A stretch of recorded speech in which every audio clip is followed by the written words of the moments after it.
Hello students, online classes में एक बार फिर से आपका स्वागत है। 2 क्लासें अपनी हो चुकी हैं। अवकलन गणित अपन पढ़ रहे थे। आंशिक अवकल के कुछ एग्जाम्पल अपन कर रहे थे। उसी क्रम में आज कुछ क्वेश्चन और करते हैं। अब तक जो कराया वो आपके समझ में आया था। एकदम आसान सा चैप्टर है। उम्मीद है आपने भी एक दो एग्जाम्पल इसके किए होंगे।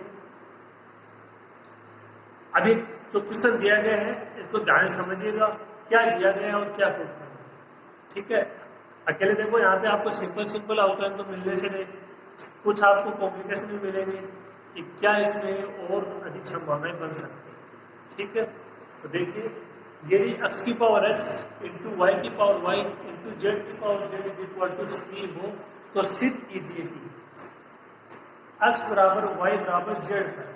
मतलब x बराबर y बराबर z का मतलब है कि तीनों बराबर है उस पर। तो आपको यदि तीनों को x में बनाना है तो आप y और z की जगह x लिख दीजिए। तो आपको तीनों को बनाना है y, तो आप x और z को y में लिख सकते हो, और तीनों को बनाना है z तो x और y में लिख सकते हो z।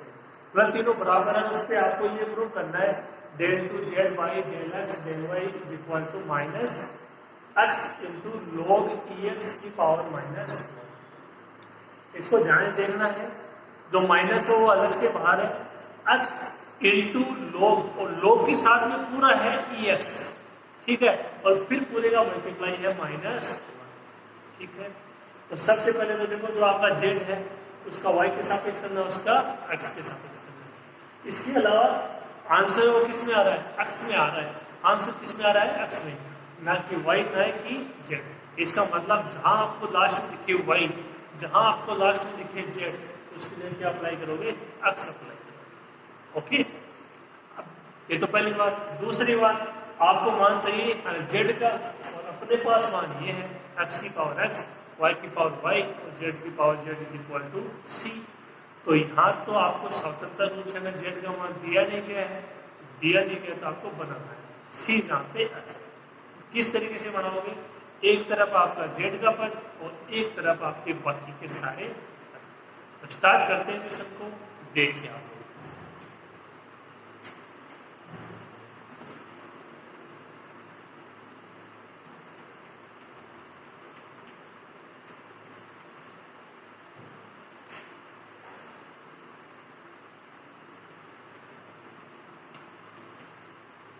ये आपको दिया गया है x की पावर x, y की पावर y, z की power z is equal to c। मान किसका निकालना है, z का।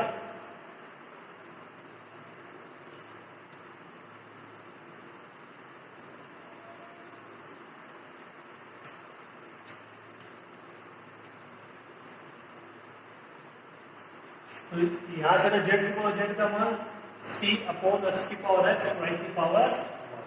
अब यहाँ पे भी देखो स्वतंत्र रूप से आपको मान प्राप्त हुआ नहीं जेड का, तो जेड की पावर जेड से आपको मान ज्ञात करना है जेड का। मतलब ये पावर है वो हटनी चाहिए, और पावर किससे हटती है, इतना तो आपने पढ़ा होगा। पावर किससे हटती है, लॉग से। लॉग एन की पावर एन क्या हो जाता है, N log N. Log N की पावर एन क्या हो जाता है, एन लॉग एन। तो इसका क्या करना है, आप दोनों तरफ लघुगणक लेना है, लॉग लेना है।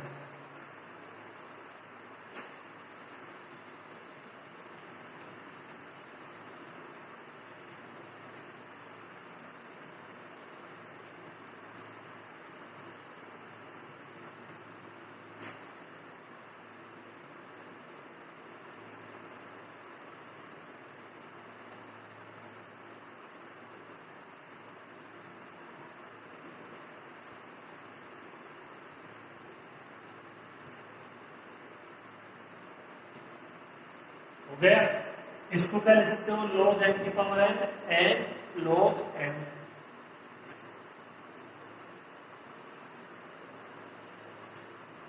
ये कितना हो जाएगा, z log z, log n upon n, log n minus log n।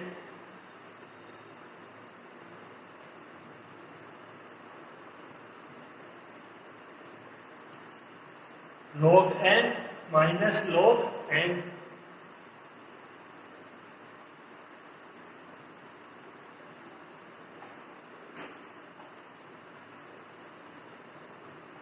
log n into n, log n into n, log n plus log n,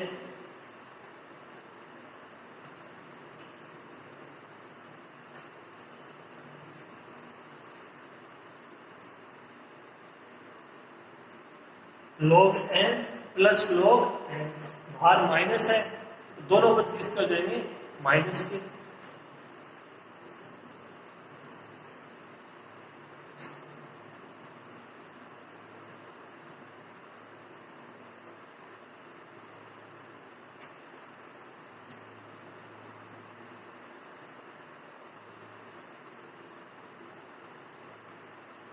last में क्या आएगा, z log Z is equal to log C minus log x की power x minus log y की power y. एक बार फिर से वहां पे आपको अप्लाई करना है लास्ट, लॉग एन की पावर एन, क्या हो जाएगा, एन लॉग एन।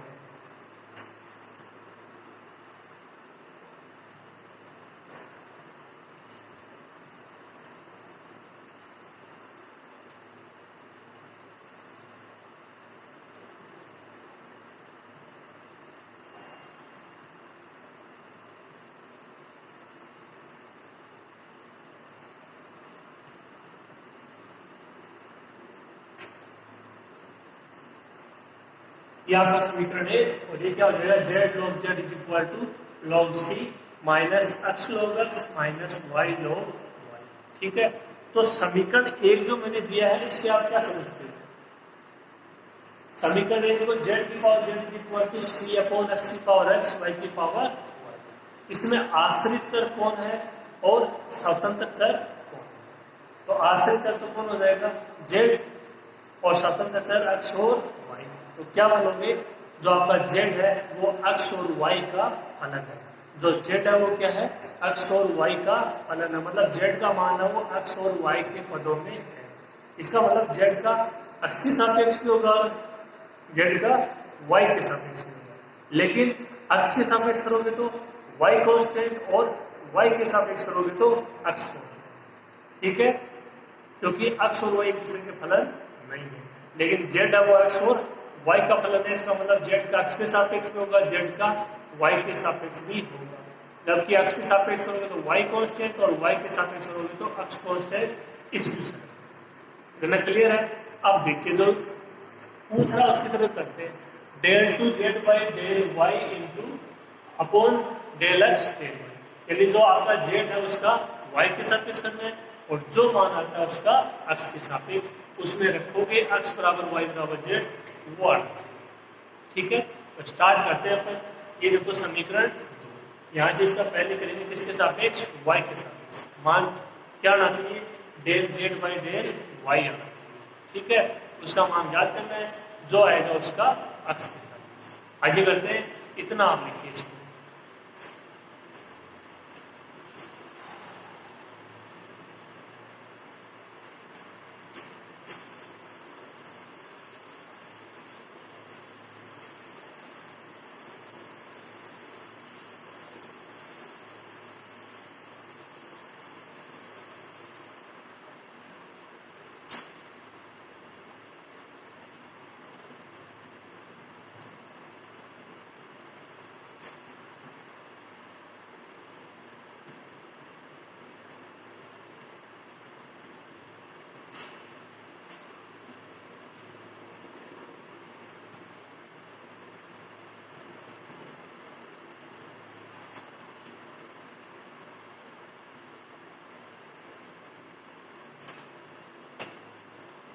तो समीकरण एक से स्पष्ट है कि आश्रित चर आपका z है वो स्वतंत्र चरों x व y का फलन है। अब समीकरण दो का सबसे पहले करेंगे y के सापेक्ष।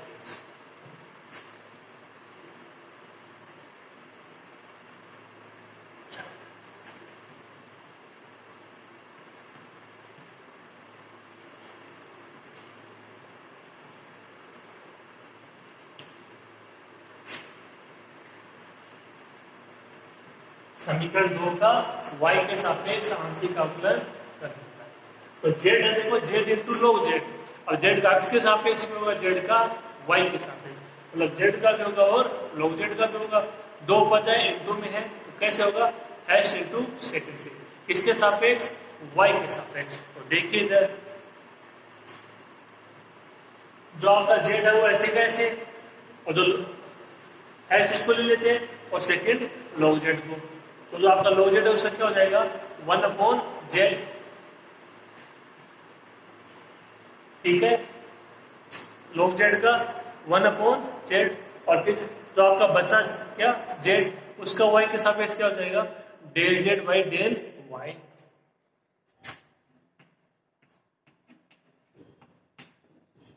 हो गया। फिर सेकंड ऐसे कैसे, क्या लॉग जेड, क्या बचा जेड, उसका वाई के सापेक्ष del Z by del Y.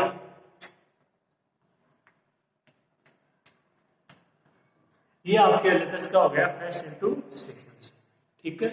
ये आपका जेड ऐसे कैसे, लॉग जेड का पहले क्या हो जाएगा 1/z, और फिर जेड का del Z upon del Y, फिर लॉग जेड ऐसे कैसे, जो आपका रहा जेड उसका क्या हो जाएगा del Z by del Y के सापेक्ष कर दें, एक्स कांस्टेंट रहेगा, लॉग सी कांस्टेंट, कांस्टेंट का इसी के सापेक्ष करो, अकेला पद साथ में कोई चर है नहीं, क्या हो जाएगा 0, माइनस एक्स लॉग एक्स पूरा कांस्टेंट वाई के सापेक्ष कर रहे हैं, इसमें यहाँ पे आज ना तो कोई जेड का पद है ना वाई का पद है, ठीक है, टोटल एक्स का पद है, कांस्टेंट, कांस्टेंट का 0। अब आ जाइए y इंटू लॉग वाई, किसके सापेक्ष कर रहे हैं y के सापेक्ष, फर्स्ट इंटू सेकंड से,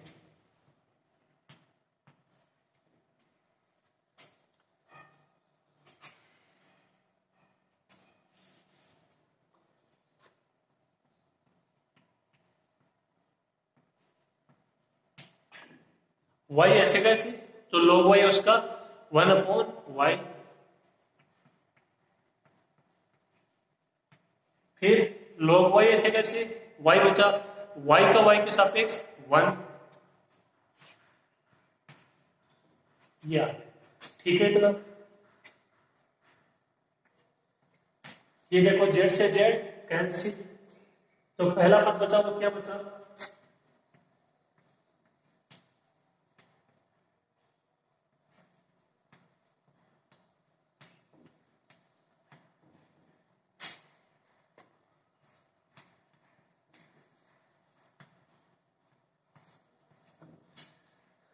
पहले पद में यहां से बता del Z by del Y, plus यहां से क्या बता log Z into del Z by del Y, इधर से क्या बचा माइनस का, ये y से y cancel, 1 plus log y, तो माइनस का 1 प्लस log y, मान किसका ज्ञात करना है del Z by del Y का, यहां से कॉमन ले लेते हैं del Z by del Y,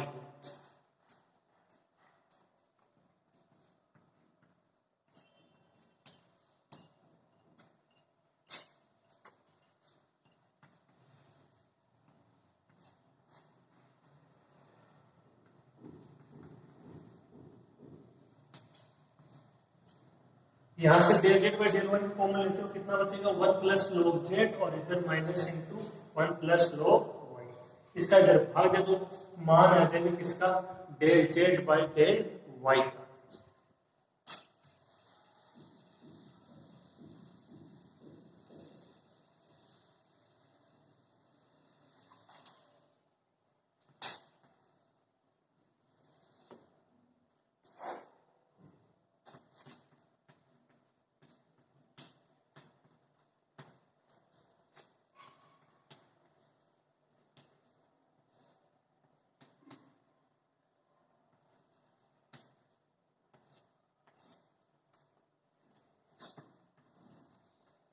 तो del Z by del Y है उसका मान कितना आ जाएगा minus 1 plus log Y upon 1 plus log Z. अब इसका एक बार फिर से करना है किसके सापेक्ष, अक्ष के सापेक्ष,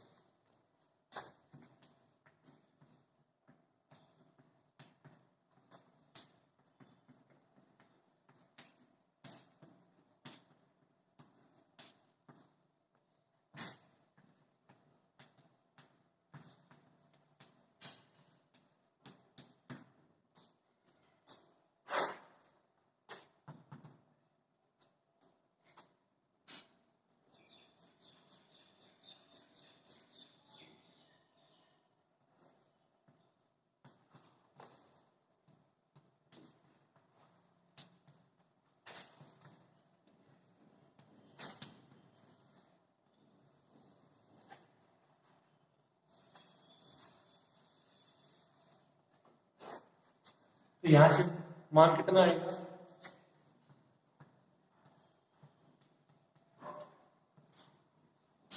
del two Z by del X del Y. अब यहां से देखो इसके सापेक्ष कर रहे हो एक्स, वाई क्या हो जाएगा कांस्टेंट, और जो आपका जेड है उसका होगा वाई का पद दिखाई दे रहा है ऊपर वाला पर देखो, एक कांस्टेंट है log y भी कांस्टेंट, तो 1 प्लस log y क्या हो जाएगा कांस्टेंट, माइनस भी कांस्टेंट, बाहर क्या जाएगा माइनस का 1 प्लस log y, क्या बचा 1 upon 1 plus log z।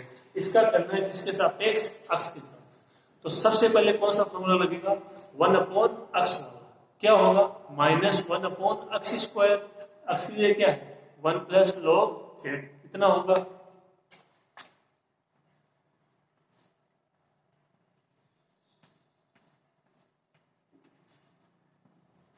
Minus 1 upon x square, यानी minus 1 upon 1 plus log z का होल स्क्वायर। अब कौन बचा 1 प्लस log z, उसका भी होगा ये इनटू में इसके साथ में मैं यहां पे लिख रहा हूं, आपको इसके साथ लिखना है, किसका करना है 1 प्लस log z का, इसके सापेक्ष एक्स के सापेक्ष एक का क्या हो जाएगा 0 प्लस हाँ log z का कितना हो जाएगा 1 अपॉन z, एक्स के सापेक्ष कर रहे हैं तो फिर किसका होगा, ठीक है z का भी होगा एक्स के सापेक्ष del z by del X.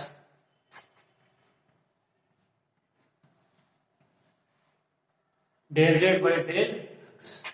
तो अब जो ये अपना मान है इसमें आप ध्यान से देखिए, आपको एक मान होना चाहिए, कौन सा del z by del X, वो मान अपन ने नहीं निकाला है, वो मान अपन ने नहीं निकाला, अपन ने इस समीकरण को हल किया, इसका y के सापेक्ष किया, ये मान आ गया। अब del z by del X का मान निकालने के दो तरीके हैं, देखो कौन कौन से, यहाँ से एक तो अपन ने जैसे समीकरण 2 का y के सापेक्ष किया था, उसी प्रकार से समीकरण 2 का आप x के सापेक्ष कर दीजिए, वही ये प्रोसेस रहेगा पूरा, माना जाएगा। या दूसरा सिमेट्री से सममिति से, आपको मैंने बताया था ये है del z by del y, इसके जगह del z by del X रहेगा, कहाँ पे चेंज होगा आपको ये समझना है कि दोनों में कॉमन क्या है, दोनों में कॉमन है z, क्योंकि z है वो x का भी प्लान और y का भी, और जहां पे y की जगह x आ रहा है उधर भी कर दीजिए y की जगह x, ठीक है। तो del z by del X का मान क्या जाएगा minus 1 plus log x upon 1 plus log z, ठीक है, ये मान आएगा del z by del X का। आप इसका करके देख सकते हो, जैसे अपन ने y के सापेक्ष किया है उसी तरीके से del z by del X का मान यही आएगा। तो आप इसको करके देखना, यहाँ पे del z by del X का मान क्या आएगा minus 1 plus log x upon 1 plus log z, ठीक है। तो आप इसको यहां तक लिखिए, इसके बाद में अपन इसको आगे करते हैं।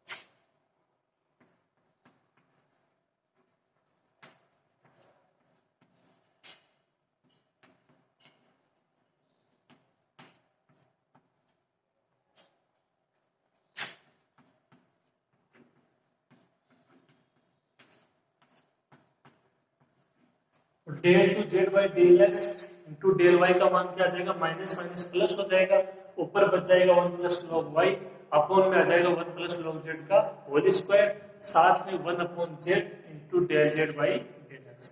इसका मान लिखना है del Z by del X का, यहाँ सूत्र नहीं आ रहा तो इसका मान ज्ञात करना पड़ेगा अपने को, और वो मान आप लिखोगे समीकरण 3 से सममिति से, यह मैंने आपको बता दिया समीकरण 2 का क्या करोगे एक्स के सापेक्ष आंशिक अवकलन, जैसे अपन ने समीकरण 2 का y के सापेक्ष आंशिक अवकलन किया था सेम उसी तरह से। तो आप उसको रफ रग में करके देखोगे कि वो सेम आ रहा है या नहीं। अगर वो सेम आ रहा है तो ये आपके दिमाग में नियम बैठ जाना चाहिए कि जब जब सिमेट्री का नाम आएगा, सममिति का नियम आएगा, तो कहाँ पे चेंज करना है और कहाँ पे आपको सेम रखना है। ठीक है, आगे बढ़ते हैं।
देखिए समीकरण 3 से समिति से मैंने मान लिखा है del Z by del X का वो क्या लिखा है minus 1 plus log X upon 1 plus log Z.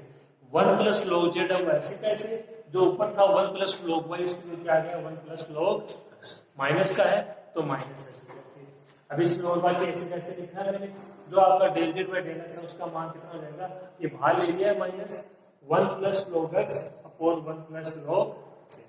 अब इसको हल करते हैं और जो आपको प्रूफ करना है वो लिख देते हैं। प्रूफ क्या करना है माइनस कोष्टक में x log इंटू एक्स और फिर पूरे की पावर माइनस 1 तो ई आ रहा है उसका भी हल करना पड़ेगा।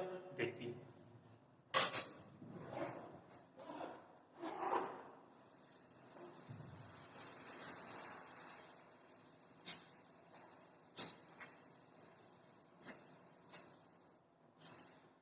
क्या कर रहे हैं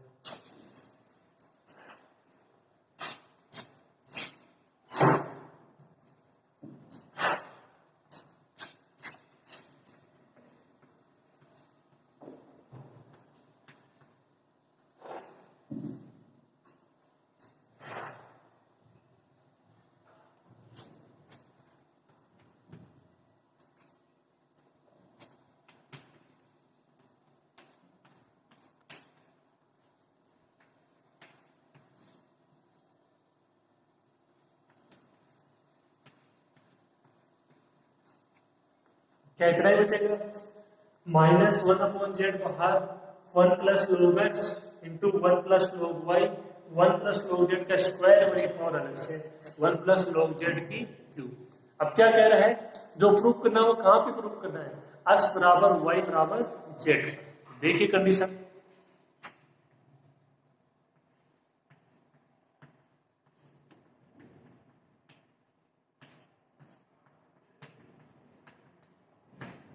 del two Z by del X del Y का मान कहां पे ज्ञात करना है एक्स बराबर वाई बराबर जेड। अब ये प्रूफ करना उसमें देखोगे आंसर है वो एक्स में आ रहा है इसका मतलब जहां पे वाई दिखे उसकी जगह भी एक्स और जहां पे जेड दिखे उसकी जगह भी एक्स। कितना हो जाएगा देखो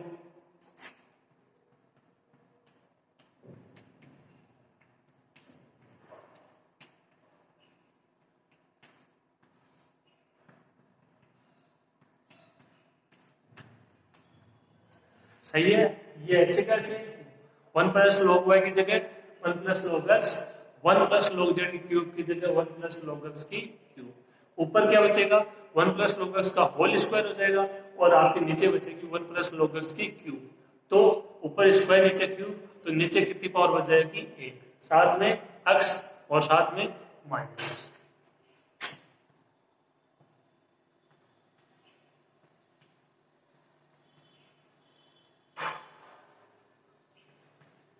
ये ठीक है इतना। अब देखिए ई आ रहा है ई और लॉग में क्या संबंध होता है लॉग ई का मान होता है 1 लॉग ई का मान कितना होता है 1।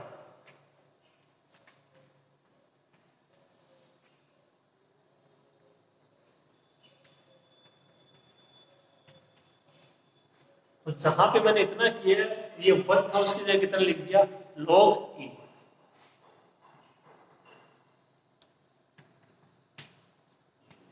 ये आप जानते हो कि log e है उसका मान कितना होता है 1 होता है। ठीक है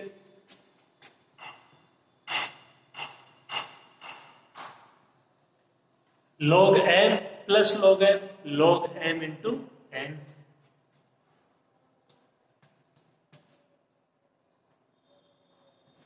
तो माइनस 1 अपॉन एक्स इंटू क्या हो जाएगा log ex। ये इसके पूरे की पावर है एक्स की पावर 1 है उसकी पावर में कितनी है 1 ऊपर जाके पावर कितनी हो जाएगी -1।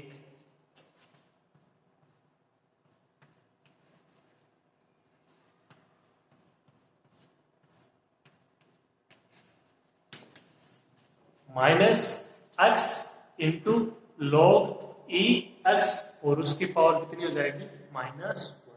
यही आपका इसमें प्रूफ करवाना है। ठीक है तो ये क्वेश्चन था।